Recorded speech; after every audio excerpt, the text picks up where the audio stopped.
Welcome to the first ever PC Invictus podcast, episode 1. I'm Z Knight, aka Tony, and this is Robin joining me, also known as Merwin. Say hello. Hi. And in this podcast, we're going to be talking all about the Elder Scrolls Online, which is coming out in a couple weeks.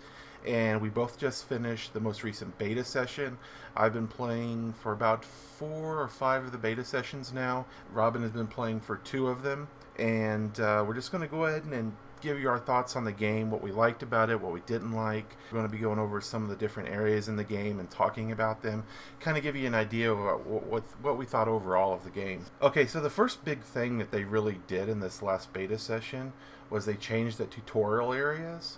They kind of reworked the main area that you go through is Cold Harbor.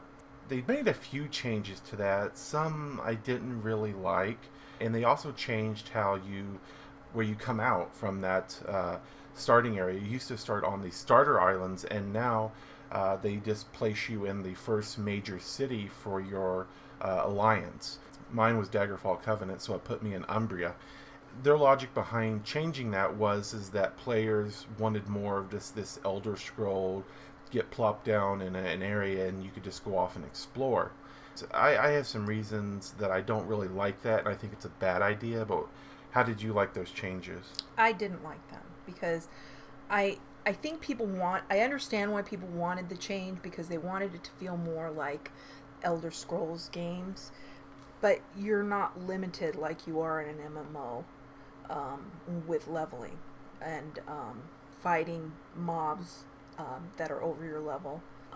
Finding the area that you started in previously was also very difficult to find. There's a NPC that you have to find that tells you to go see another NPC, and then they'll take you over to that starting area that was the starting area previously. Yeah, and it was very hard to find them. I just happened to stumble across that NPC because I ran around grabbing all the quests like I do, and so I think they should put that NPC for the people who want to go do those quests first because they're at the level.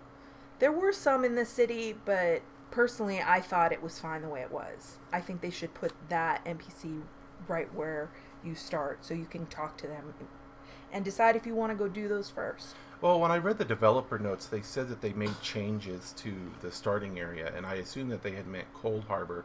I didn't know that they had made these changes to where the player was going to now be starting in the first major city for each alliance.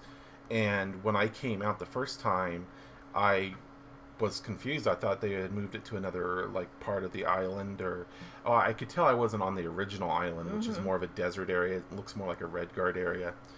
This is for the not the Ebonheart Pact, the Daggerfall Covenant, which is the Bretons, the Redguards, and the Orcs. That's right. Orcs, yeah. So, and I didn't know about that NPC, and I was having a lot of bugged experiences with the NPCs in that area when the Prophet first showed up. It was the most bugged area. Yeah, when the Prophet first showed up after you come out of that, and you was in the new area in Umbria, his dialogue was all messed up. Some of it sounded like it was in the background. Some of it didn't match the text that was on the screen. The one that I spoke to on my Nord, whichever alliance that is, he didn't have any dialogue at all. So I don't know if they're going to add that in later. I had several of the NPCs that were missing dialogue too. And I don't know if that's, since they made all these changes, they added some new NPCs in and they just didn't have the dialogue yet. But it was just it felt very weird, and I could kind of understand why they did it, but at the same time, I think they should give players, when you leave Cold Harbor, just give them an option. Do you want to go to the... That's even a better idea. Yeah, do you want to go to the starter islands or the first main city?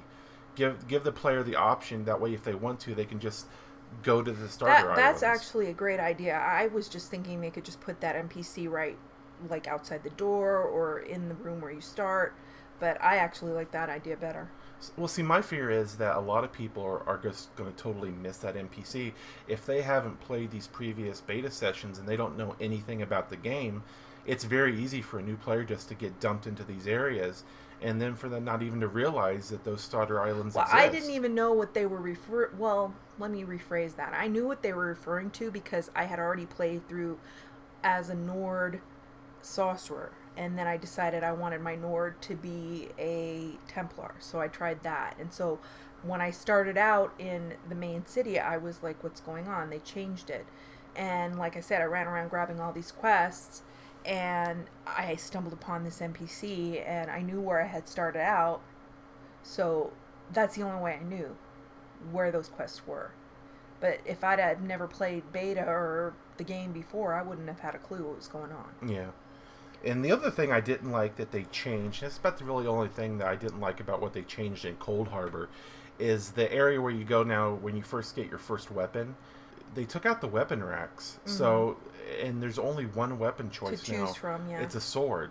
And I really don't like that because No, I don't like it either. I don't know why you're forcing the player. I know it's a starter weapon and you'll probably replace it pretty soon. But still, if you're wanting to play... It's not like a Skyrim game. Yeah, if you're wanting to play an archer an class, I want a bow. Elder Scrolls game, rather. Yeah. But like when you play Elder Scrolls, you can mix it up. Yeah. Why are they forcing you to choose one weapon?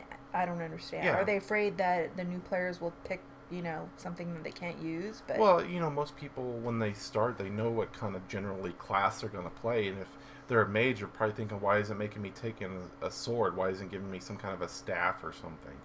Or if I'm a rogue, why isn't it giving me a bow? And I really don't know why they made that change. To me, that's a little bit too much hand holding. It's like treating I think that was for newbies. I really do. Yeah. I don't think it was for people who have played the other Elder Scrolls. So, one of the biggest problems and what a lot of people were complaining about this beta weekend was the horrible amount of bugged and broken quests in the game. It was so bad.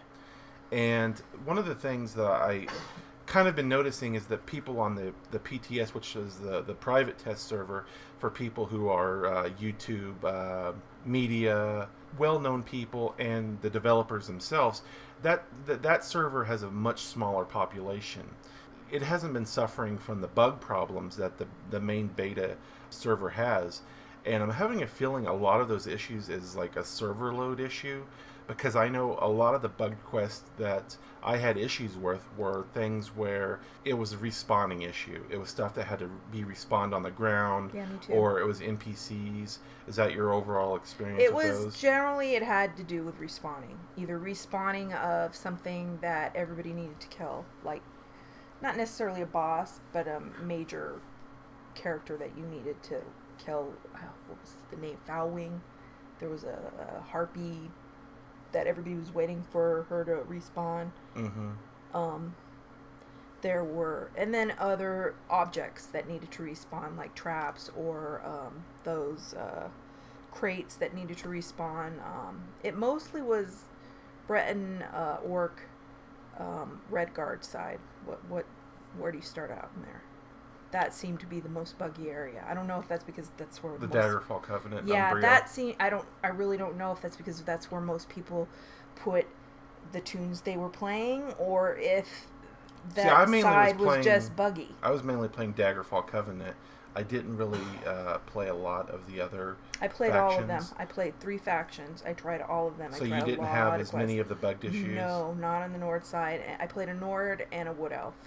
And I really had no trouble with the quests. I mean, yeah, a few spawning issues here and there, but nothing like what I had. Did you notice as many people in those areas? Or were they a little less sparsely populated? It didn't seem like it, but I wasn't sitting around counting people, so yeah. I don't know. Well, I know that the Umbria area was pretty well I'll populated. tell you what, when I was trying to find those crates for that one quest, it felt like there were a lot of people running around looking for those crates. You're talking about the one in Umbria. Yeah. Yeah.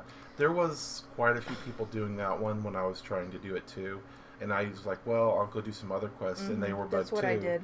And finally, that was the Sunday, which was the last day of the beta, and I went to do a Fighters Guild quest, and one of the NPCs were broken, and I went to stop to do another quest on the way to do that quest, and that one was broken. It was one where you have to rescue these people, and the traps. Yeah, and the traps just weren't respawning. So, that's one of the problems I have with the game right now anyways. I don't like MMOs that use this system where it has shared like quest items that once they're used they despawn, you basically have people even when it's working right in high traffic areas, you have people basically standing around waiting for this to respawn, and you always have those assholes who are going to run up and not want to wait their turn, and it creates animosity, and people get pissed off after they've been waiting for like 10 minutes. Well, I get what you're saying, and I agree with you entirely. There are people who don't want to wait their turn, but they paid just like we paid, although there is certain etiquette. Well, that's what I mean. It's just like a sense of, they see somebody waiting and they do it anyway. Yeah, that's screwed up. Well, one of my first MMOs that I ever played was the Sierra online game called The Realm. And they had this thing where they had these entrances to these dungeons as like a little sarcophagus. And every time the dungeon would reset and a new person could go in, the little lid would like kind of click shut and then open. And then the next person could go in. So it was kind of etiquette to these people would wait to be going into these dungeons. A line, right? We would wait in line, and most people would do that. Mm-hmm. And once in a while, you just have this asshole who would run in off screen and jump in at the next click. So, yeah, I mean, I'm just saying, etiquette-wise, but that's what I like. I like games that don't require that kind of thing. I agree. And, after a while, it will spread out. Well, there won't be as many people in the starting areas. When the game launches, if this is a server load issue, yeah, I think for the first couple of weeks, I don't even think they know how much of a nightmare it's going to be. Like I said, if they're playing on the PTS and they're not getting a lot of these problems, I'm sure that they're aware of what's going on the beta servers. Well, if people are doing what they're supposed to be doing because they are playing beta, there was a comment in, it made me laugh. There was a comment, somebody said, you're not supposed to be having fun. You're supposed to be testing the game, really hardcore. But it made me laugh, so I'm like, yeah, I'm not supposed to be having fun, I'm having fun. Because I do enjoy the game. But he's right. He is right. We're testing that game for them. Mm-hmm. We're finding the bugs. We're reporting them. My problem is I went to report some of these bugs, and I couldn't open up that screen to report some of those bugs. It was just loading constantly. Loading. So I couldn't even report. The bug report was bugged. Yes.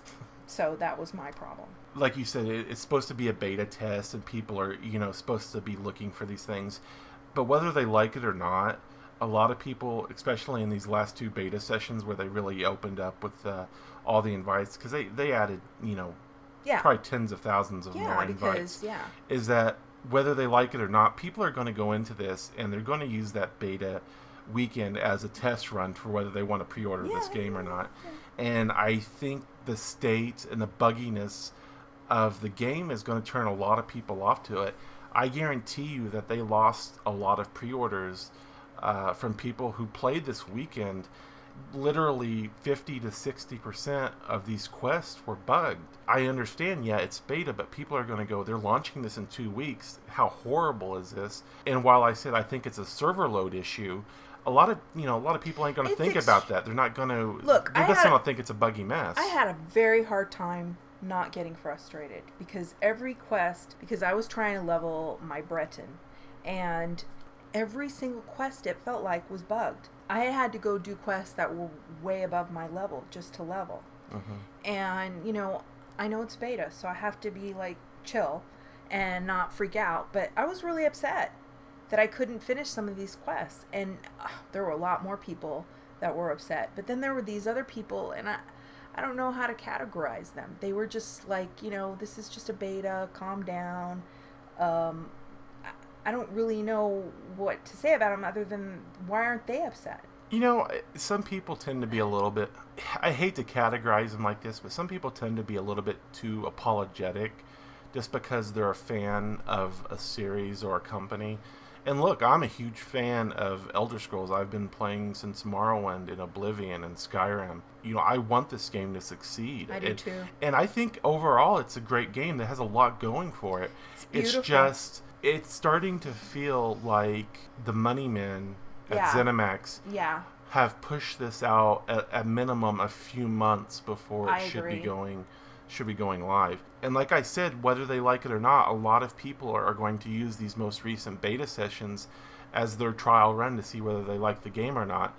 And if they had a horrible experience with not being able to complete very many of these quests and it feels like everything in the game is bugged, that's going to hurt them, especially when, first impressions when it comes to MMOs are very important. There's a lot of MMOs that I've tried over the years where I went in and for whatever reason I just didn't dig them and I never played them again. I uninstalled them. I played Terra. I tried when it went free to play. I installed it and tried it, didn't like it, uninstalled it, never tried it again. It'll be interesting to see how that does affect them. I'm afraid being a subscription game, people are going to be a lot less forgiving when it comes to that.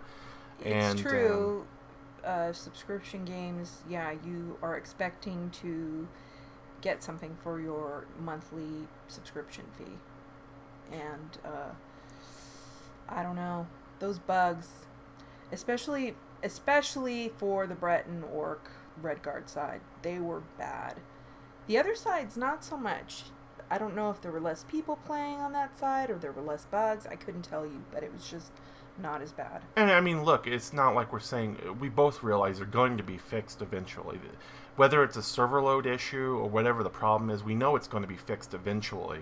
It's not that, it's just the idea that this problem could very well be live when they launch this game. And to me, that's a little unacceptable for people who are paying $70 and then another $15 subscription. Now, when it comes to the subscription model, a lot of people, they wanted, the game to be free to play, and I don't care about that. I don't mind. I really have no problem with it being a subscription game at all. Yeah, I don't either. I maybe just because we're both, former WoW players. We've played other subscription fee-based games.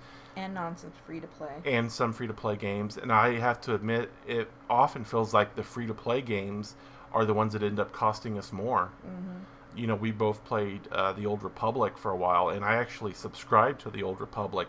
It felt like all the content that they were adding was cash shop content. Yeah. It felt like I was getting no new content for my subscription fee. Yeah, but it's EA. Yeah. So if I'm paying a subscription fee, if that means that I'm going to be getting a lot more content added into the game without costing me anything, then I'm fine with it. But we'll have to see. Now, they have said that, I guess one of the developers did an interview with Zam, and he said that they are going to have a cash shop in the game.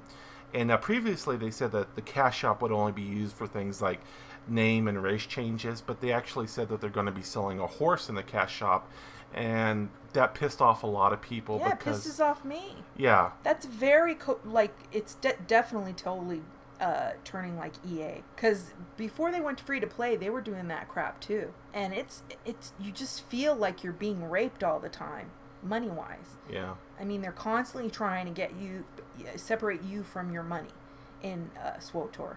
And it's insulting after a while. I mean, that's why I stopped playing that game. Well, even WoW now has added a cash shop in the game.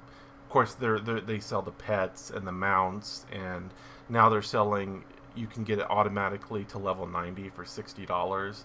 You don't even have to level a tune up. Jeez. So... What's the point of even playing? Yeah, and people... I mean, yeah, if people want to do that, fine, but you're taking all the fun away from just playing the game. Well, a lot of people have always said, well, vote with your wallet and don't buy this stuff. By the frequency that these games are adding these cash shops and stuff to these cash shops, it's obviously buying stuff. People are buying this stuff. So, and it might be a smaller percentage of the portion of the population of the game, but it's pretty obvious. There are, I guess you'd call them whales out there that are spending shitloads of money on these games. I don't understand buying a character at whatever level cap they put in any game. I can't. Especially in a game like to WoW. To me, that's the funnest part, is playing all the quests and, seeing all the lore. And well, I understand, I've played through the content in WoW so many times. I have, 8 max level I'll tunes. give you that. But at the same time, it only takes maybe, 4 or 5 days of solid grinding to actually maybe get to max level. Especially if you rest them. So, there's always these people out there who would rather just dump cash and have that kind of expendable income, if they have the money, guess. let them do it. So, I don't really care. I don't see it as a huge deal because I just typically don't buy the Yeah, crap. yeah. Now, the one of the things I guess you could say it's kind of an issue and people have a legitimate gripe about is that the horses in the game, when you don't buy the collector's edition to get the free Imperial horse, It takes a while to save is up that the enough horses gold. are kind of expensive, Yeah. and this allows people who just want to plunk down some more cash to get a quick and easy access horse. Yeah, if you don't have money, then you're screwed, or your parents won't pay for the collector's edition because, that's too much for a video game. Mm-hmm. There are parents like that. So, I understand people's gripe when it comes to that. So now, what did you think about the crafting system in the game? I actually liked it a lot. I tried it all. My favorite was, of course, making my own armor. But that's always been with Elder Scrolls. I like making my own armor. I found the enchanting to be a little bit confused. Maybe I just was too early into it. Mm-hmm. And at first I didn't even know where to find the runes. They're like they almost look like a little altar.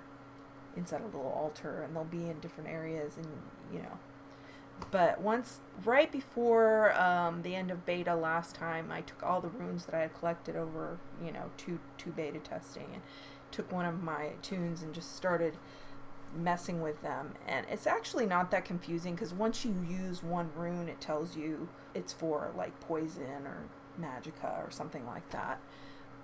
So it's not too bad, but I guess overall, yeah, I think it's going to work fine. One of the things I liked about it was when you find the, I can't remember exactly what they call them, but they're like race style books. They're those blue books. And when you read them, you unlock the different styles of armor and weapons that you I can never then... found one. There were those? Where Yeah. were they? You just find them randomly in different places on bookshelves and chests and stuff. I looked through bookcases. I didn't see any of those. Yeah, and that's how it unlocks. You know how, like, when you go to make and the man. different styles are kind of crap. locked. Well, you get the books, and when you read the books, it actually unlocks that style of armor, like Red Guard or... I was wondering how that worked. Yeah. So, yeah, I found probably 4 or 5 of them total over I the didn't course find any. I must have just got lucky. I found a lot of them in chests. I actually found a couple in the starting area. I gave up on those. The last couple sessions, I actually found that all the chests had stuff in them.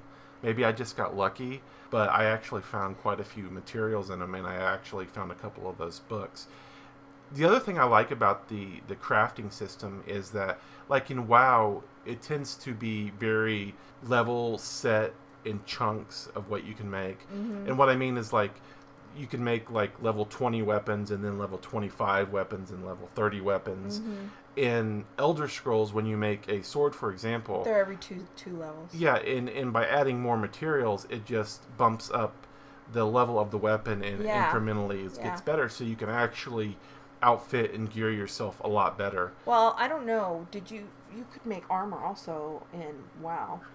So Yeah. and one of the things, because that was my first crafting in WoW, was tailoring. Mm-hmm. One of the things I hated is you couldn't make a whole set. You could make the pants, and then you'd have to wait a couple. Well, you could make it if you were high enough level, but you couldn't wear it because your robe would be like higher than your pants, or so you had to wait. With this, you can make a whole set at once. Yeah. I really like that. Yeah. Well, another problem with WoW had is, and a lot of times they didn't have very many complete sets. Sometimes it was just like a pair of pants or a robe. You or end up looking like a clown. Yeah, I mean, there wasn't a lot of complete sets. You really had to go to the dungeons or raids to get a lot of the complete sets. Of course, that was old WoW. Now you can just transmogrify it. Yeah. And hopefully, I imagine eventually ESO will have a system like that as well. So overall, I really like the crafting system. If anybody's interested, they actually put out a video. It shows some of the more in-depth of the crafting system, and they showed, like, there's areas out in the world where you can actually go. And it's similar to the area in Skyrim. It was called, like, the Moon Forge, I believe it was. Yeah. And you could craft weapons there that had, like, this moon effect. When the moon was out, they would do more damage. And there's places like that all scattered around in the world that you can learn to craft more powerful sets and magical items and weapons and whatnot. So it adds this little bit of exploration into the game for the crafting, which I really like, and that feels a little more Elder Scrollsy. Did you put any points in crafting? I put a few in. I put one in tailoring to find materials. Yeah, one of the biggest and best ones is the one that increases like the visibility of the crafting materials. I only got to put 1 point because I wasn't high enough. But even one helps. Yeah, it does help. Because a lot of times they're really kind of hard to spot until you kind of know what they look like. Or you're on top of it. Because there's a lot of things in the game that you look at and you think, oh, maybe I can pick it, and you run up to it and it's just scenery, you know? Especially a lot of the flowers and stuff. Sometimes they do look like something you could pick, especially herbs. Well, there's a lot of flowers in the game that look like the pickable ones from Skyrim. So I was running up onto these like orange flowers. I was like, "Oh, mountain flowers!" I was like, you're excited. "Ah, shit, I can't pick it." So yeah, but that's a great talent. That's one of the best ones, especially if you're going to be crafting. I would get that early. So what do you think about like the overall quality of the game? What do you think about the graphics? I thought it was beautiful. I mean, we talked about this earlier, and you didn't agree with me, but I think it looks better than Skyrim without mods. Because you're saying my Skyrim looks great, but you use mods, and I use mods. But I'm talking about Skyrim before mods. I think it's prettier than Skyrim. Well, that first video I said it reminds me of Skyrim without mods. Oh, okay. The first video that I made about the game. So, yeah, I think it's a pretty game. It reminds me a lot of kind of Skyrim's graphics. It looks very similar, especially the Nord areas. That I played through. I think in some areas it might not quite be as good. I really like the architectural design, especially in like the main city for the Umbria. Mm-hmm. It's very Arthurian. Oh, I thought all the cities were beautiful. And well, the first time I went into Umbria, because you go through these giant stone gates, and there's the big kind of Arthurian church cathedral. Yeah. And there's the castle in the background. It's the Bretons are very kind of like Arthurian feeling, I know what you mean. You know, Knights of the Round Table. So, and I really like the Nordic area too, with the windmill. Well, the Nordic area made me want to play Skyrim. Yeah. It made me sad, and I wanted to go play Skyrim again, because I was like, oh, I forgot how much I love playing Skyrim. So that's what it reminds me of. It gave me that same feel. Mm-hmm. What's the other area? That was beautiful. There was a lot of lush foliage. I was a wood elf in that one, but it was beautiful too. They're all beautiful. The Aldmeri Dominion area, it's a lot more colorful. Yes, it's a lot more. It feels almost tropical to me, in some places. Yeah, I guess you'd almost say it has a little bit of like a Rivendare feel to it. Yeah, it's very colorful, very lush. Yeah. It's kind of what you'd expect from a kind of high elf area. Yeah. Now, what did you think? One of the big draws of the game, and one of the big things that they're promoting, is that, like the Old Republic, the quests in this game are fully voiced. So, what did you think of the voiceovers and the overall quality of just the voice acting in the game? I thought it was fine. I don't really pay too much. I mean, I guess if somebody's god awful, I would notice, but they were fine. So, I mean, it's not something that stood out for me. Like, oh, that guy, he needs an award. Now, did you notice a lot of repeated voices like you do in Skyrim? Well, I have that odd thing where I recognize voices. But like I recognize voices that they use from Skyrim. Mm-hmm. So I don't know if I just see, oh, that guy played that voice, and then I'd hear him again. And I heard a guy that played Jowen in Dragon Age. I heard a lot of it, but he played several people. Mm-hmm. But we've discussed this, you and I, that they spent all their budget for voices on these large, well-known names, and then, use the same actors for the smaller parts. Yeah, which seems to be a bit of a problem of what they're doing in ESO, too, because pulling in these names like John Cleese and the guy from Deadwood, I cannot think of his name. I don't know his name. Malcolm McDowell? Malcolm McDowell. The guy that was Dumbledore. I don't know his name. The guy that was Dumbledore. And the female actress, what's her name? The chick from Underworld. Well, yeah, what's her name? Kate Beckinsale. Yeah. And if you watch the video of Kate Beckinsale doing her line, she seems so disinterested. She's like, God, why She's like, fucking game nerds. Give me my paycheck and let me get out of here. It's true. Yeah, Malcolm McDowell, he was a little creepy, but he's playing a creepy part. Maybe he was getting into the role. Maybe. My favorite was John Cleese, though. He looked like he was having fun. I actually thought he was great. Yeah, with the pot on his head. Yes. Very Monty Python. Oh, and the guy that's in everything, was he in it too? The guy who's in everything. Bill That's Nighy? Oh, Bill Nighy. Is he in it? Yeah, he was. Yeah. Yeah, he was. I didn't encounter him in the game though. I haven't either, but I don't know. I think he plays. Does he play King Emmerich? I think he voices King Oh, Emmerich. and I didn't get doesn't to he? finish that quest to see. Yeah, I didn't either because I couldn't. Because the stupid guys would never spawn out Yeah, it of was the bugged. crates, so I Yeah. don't know. So, unfortunately, I didn't get to come across all of them, but I did notice some repeating voice actors, but it wasn't as bad as like the guards in Skyrim. Oh, I took an arrow to the knee Yeah. over and over again? Yeah. Yeah. Or somebody stole your sweet roll. I used to start walking by and like, yeah, I'm gonna shove my sweet roll up here. So, as far as the quest goes, the stories? the stories, the design of the quest, did you feel like it was very similar to other MMOs? Do you feel like they did anything better than other MMOs, or do you feel like it was very typical? It's hard for me to say because I was so extremely frustrated not being able to finish some of them. Yeah. All the way through. Like the one with the crates. Because that looked like something I really wanted to finish because I was going to probably get to meet the king, because you're trying to save his damn life. And of course... Spoiler! No! It's a very mild spoiler. You learn that in the first few minutes of that quest. The point is that I was just frustrated. Yeah. So it's hard for me to say, but let me just go back and say that I thought they were, equal. I don't find them better or worse than quests in any other MMO. I find them a little bit better because I enjoy the voiceovers. It feels more involved when you're actually hearing an NPC talk to you and telling you about the quest. Not with WoW. WoW hasn't seemed to got on board with that. But you do get that with the Old Republic. And with Guild Wars. Guild Wars, but the problem with Guild Wars is it's only your main storyline. Yeah. And it's after you play it a few times, it gets so repetitive.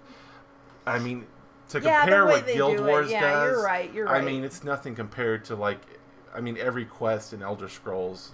Tor has voiceover. I'm not diminishing that they've done every quest. I'm just saying that it's not that much. I agree with you. It makes it more immersive if the characters are speaking to you than WoW, where you just have to read it. I think it makes it funner too because some NPCs, some of the voice actors are just the ones that really get into their roles.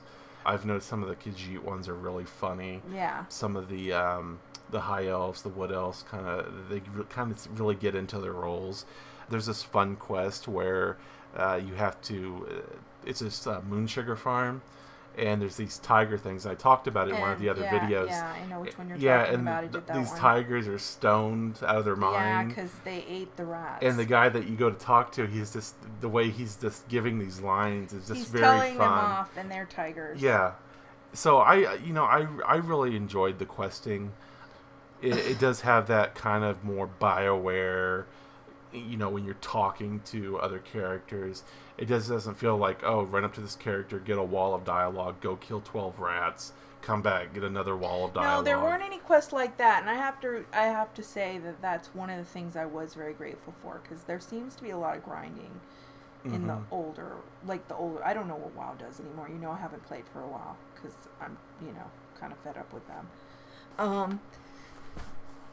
The lack of grinding. I'm very appreciative of not having to grind, go kill 30, such and such.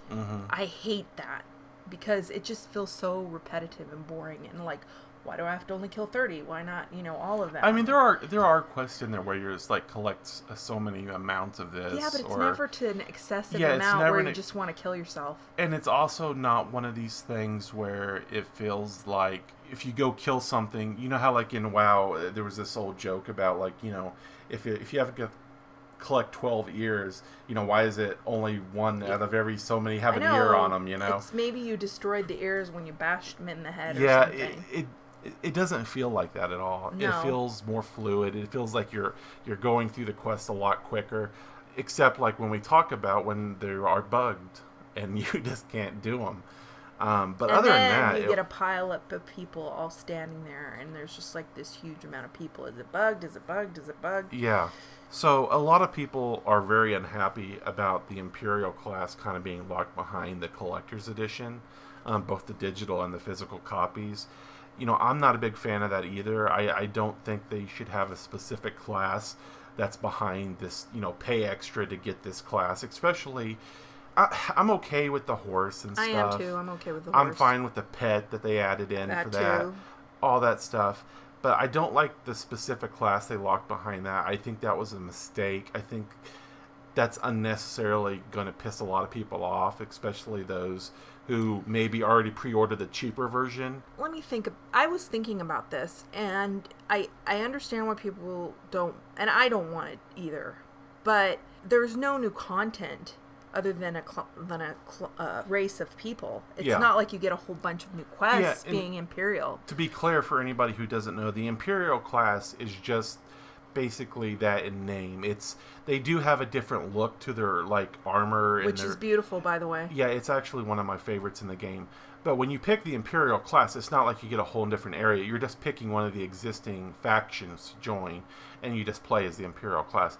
Now, they do have, under your skill section, they do have an Imperial skill section. Yeah. But it's nothing I would consider overpowered or special compared to the other ones. It's pretty on par. I don't think it's as big as of a deal now that I've played through. I actually started Imperial just to see what it was like, if it was any different, and it's not different from any other race. It's just the just overall... the armor and who your race is. Yeah. That's it. So I don't know if it's as big of a deal as I originally thought. I don't think it's as big of a deal. Although I don't think they needed to put the Imperial class in the special edition. I think they had enough to get people to buy the special edition, because the people who buy those usually buy it for, the stuff that comes with it.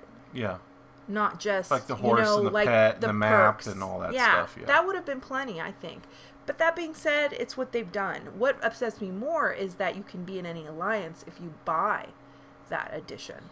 Which is kind of what do we feel about it lore-wise? Yeah, that's kind of... That bugs me more now than... Because I didn't know they were doing that until I played this last beta. You can be an orc and be in the Aldmeri Dominion or the Ebonheart. And exactly. That is kind of weird to me, because it's taking out this aspect of the three factions, especially when it comes to PvP. And I noticed in chat a lot of people were saying, well, what's the point of having factions if you're going to allow people to just pick any faction? Yeah, I mean, you have to... their whole PvP is based on the faction, so, I mean, it breaks down if you don't have that, but it takes away... in Warhammer, you had specific races and specific sides, and it just felt very white and black. You were on one side or the other. Same with WoW. And when you seen a dark elf in Warhammer, you knew if you were on the Imperial side, that was your enemy, and you killed them. So, yeah, I'm not a big fan of that. I think they just wanted to sell more of those particular editions. They are charging a lot for them. Yeah. I think that's their only reasoning behind it. I believe the digital collector's $70. The physical collector's edition's $100, somewhere in that range.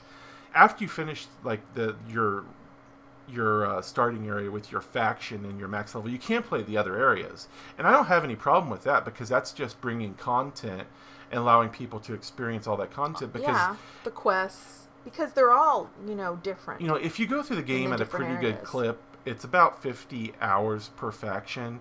If you actually take your time and you're reading the lore and doing all this, it'd probably take you between 75 to 100 hours per faction. So by if opening you don't that stop up, and read the books. Well, I'm saying if you stop and enjoy the content, and everything, I know. probably But when you open a bookshelf, do you read the books? On the betas. I haven't in the betas. Yeah, because, exactly. And I read the books in the game. But yeah, in the actual game, I'm going to be reading them and whatnot. So how much time do you think it'll take if you stop and read the book? That's what I'm saying. If you stop and read the books, I think it's going to take about 75 to 100 hours I've per come across faction some of side. them that were already in Skyrim and I've already read. Oh, really? Yes, I have. And what was it? I don't remember. But it was just something. Oh, I know. The one that you read on the companions in Skyrim. Oh, you found that one? Yeah, I found one on the companions. And a quick little thing they did do with the books is that there are books that you find once in a while that do give you skill ups. Yes, they do. That you can find out in the world, and I thought that was a nice That's why you touch. should open every bookcase because So, sometimes you get yeah. a book that gives you a level on something. But what I was saying is that, a lot of people, when they go into an MMO, they'll speed through the content and then they'll get done with it and then they'll bitch about there's nothing to do. Well, by allowing players to, once they've reached out their max level and finished their complete, packed area, they can actually go and do all the quests in the other ones. So that basically could be a possibility of almost 300 hours of story content for them to do. That's a lot of content for the money. So I like that they're doing that. Yeah. But just doing it from the start and allowing other races to play in those factions, I'm not a big fan of. I just feel... Well, I'm thinking... It just feels like if you can explain to me lore-wise... I mean, maybe they got, taken as slaves for that, alliance or something. I mean, there are explanations, but if everybody's doing it, then what's the point of having... But I just feel it waters down the Yes. alliance. The point of the alliances and the factions and the alliances, if anybody can join them. And it also feels like people they'll just go to the side that's more dominant, like in PvP. Oh, definitely, that's like gonna if happen, the Old Merry sure. Dominion is more dominant. That's gonna happen. Yeah. And it just feels like but it that's waters... something that they're not thinking about in the future. They're not looking to the future and seeing that they're making it unbalanced. Yeah. And I am excited about the PvP in the game because one of the heads on You know how I feel about PvP. Yeah, I know you hate PvP. You're not a fan of it. But one of the... I believe he's actually the project lead on Elder Scrolls Online. He used to work for Mythic. And Mythic made Dark Age of Camelot, which was a very popular MMO back in the day. And they also made Warhammer Online. And the common thing between those two games is people really love the PvP in them. And you know how much I've talked about the Warhammer PvP and how much fun I had with that. And the PvP in Elder Scrolls Online, it reminds me more of what Warhammer's PvP would be if they actually still had a budget and continued to upgrade it and improve it. It feels like it's the next evolution of Warhammer's PvP. I kind of understand why I get that feeling because it goes back to that same guy who's been responsible for Dark Age of Camelot, Warhammer, and it just has this really fun, siege warfare, and it just feels like everything that was in Warhammer's kind of been kicked up another notch, and I think people are going to really enjoy the PvP in the game. It's going to make for some really epic PvP. So I know you're not really into that stuff. You just wanted to mention it. Yeah, I just wanted to mention it. Now, one thing I was going to ask you about is that I mentioned it earlier, and I was having a lot of issues with missing dialogue still, and I was kind of wondering if it could be a bug issue or if the dialogue was still actually missing from the game. And I know one of the things I talked to you about was the Fighters Guild and how some of the dialogue was missing for me. Now, did you say you said this last playthrough, right? Yeah, it was this. See, I didn't have that happen. And I played 3 different factions through the Fighters Guild quest. And you didn't have the missing dialogue? And I never had that once. See, I wonder if betas. I wonder if that's an additional bug that's... I have noticed there are some weird UI bugs and whatnot, and seems to be some audio bugs. Yeah, that's one of the things that I mean, they addressed it this last beta, because the previous beta, I would get locked into an NPC screen or using that's the one I told you could reload UI to fix but I didn't know about that. A lot of people must have reported this because they made it so you could hit escape and you could escape out of it, being stuck in those screens. I was also having this weird bug where I couldn't hit escape and bring up the menu. Yeah, you had to hit period and then escape. Period. Then see, that's weird. Yeah, I know, it's weird. For some reason, my there keyboard seems to be some UI interface. Yeah, bugs. It was getting locked up, so I'd have to hit period and then escape, and I kept seeing people say that, and that's the only reason in the chat. So now I'm wondering if I've had all these NPCs where I'd go up and talk to them, and they'd have some dialogue. Then the next thing they would say would just be silent, and I'm wondering if that's a bug and not actually missing dialogue in the game. I'm thinking that too, because I'm wondering if it's related, because sometimes I would open up an NPC, to sell some of the junk that was in my bag, and I'd be selling it. All of a sudden, the selling part would be gone, and I'd have to leave and then open it up, and it wouldn't let me select them. Really? I think there was some kind of weird issue with my mouse and my keyboard. I don't really know. It was weird. I don't know if it was game related or just I don't think it was my mouse. Yeah. I really don't know. So it seems like there's still a lot of bugs in the game. It's one of those things where I just don't think that it's going to be solved before I don't launch. think the game is ready, but I want it to succeed very badly. Yeah. Overall, though, my thoughts on the game are that I actually enjoyed the time I spent there. The bugs were frustrating. They were frustrating when you'd run up against But- like 2 or 3 or 4 or 5 in Yeah. a row. When the game was working fine, I was actually having a lot of fun. I'd forget I was playing a beta. I really like the voice acting. I think it adds a lot to the game. I like the crafting system. I think they're doing a lot of things right.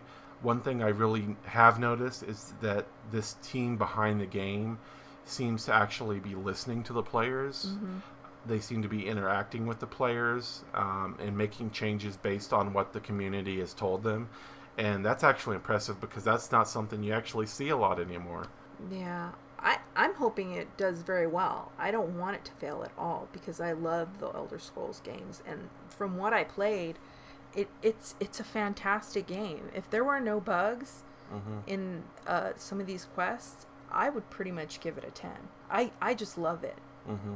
I thought it was a great game. Well, like I said, I had a lot of fun with it. I would recommend it, but if you're looking to, to the people who might be listening to this, and if you're looking to getting it, I would definitely say, if you haven't played it yet in any of the beta sessions, you may want to wait on pre-ordering it until some of these issues maybe make sure that they've dealt with the issues. make sure that these issues aren't present on the release, which is coming up in about 2 weeks, less than 2 weeks. Because there were a lot of it was a what do they call it, a stress test on their Yeah, servers. it was stress test. Mostly, it's not like they were really super concerned about the bugs. Mhm. I mean, I don't think I think you were right. I think the bugs were related to the servers. The server load, yeah. And they were trying to test it. And the question is whether that's going to be fixed Is by it going to be release or carried not. over? And I have a feeling that a lot of these issues may not be fixed, and the population is going to be very high when the game releases,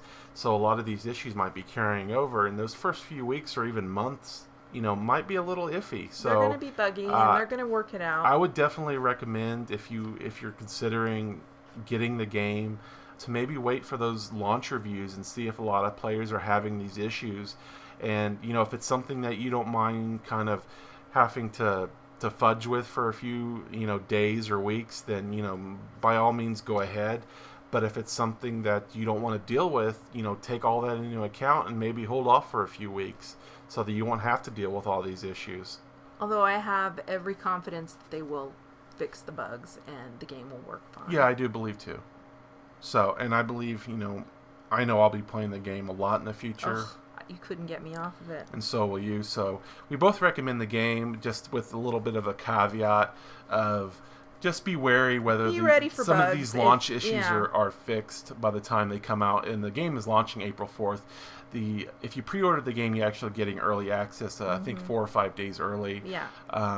So just keep that in mind if you're going to pre-order it, if you're going to buy it, that you could be facing some of these issues depending on whether they get them sorted out by launch or not. So I think that's it. Do you have anything else to Nope. say? That's Okay, it. well, thank you for joining us for the first episode of the PC Invictus podcast. Pretty much covered everything we thought about Elder Scrolls Online, and that's it. So I'll catch you next time. You want to say goodbye? Bye. Thank you for listening.